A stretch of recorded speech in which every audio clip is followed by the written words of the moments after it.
ក្នុងប្រទេសកម្ពុជាយើងដូចគ្នាស្វាគមន៍ក្រុម Champion Indonesia Onyx Esports ដែលមានកីឡាករដូចជាបុតសេវីសាក់ក្រៃនិងគីប៉ូFireman Roster ពេញសាច់យកតែម្ដងពីខាងអូណេ Ladies and gentlemen please welcome ក្រុមដែលមកពីវិជាជាអាចារ្យកម្ពុជារបស់យើងជាមួយនឹងទឹកដីអាឆារយៈ Kingdom of Wonder ស៊ីយូ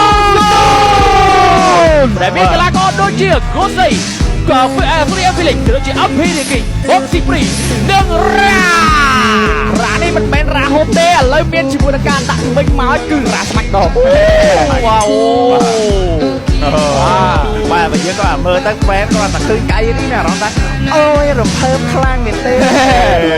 វ៉ាយើងក៏សូមស្វាគមន៍ជាមួយនឹងខូចក្រុមទី2ខូចយើងនិងខេតកូ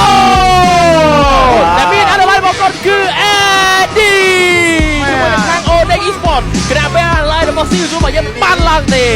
បាទ assistant របស់យើងសម្រាប់ខាងក្រុម CU គឺជាបាដោយសារមានភារកិច្ចក្នុង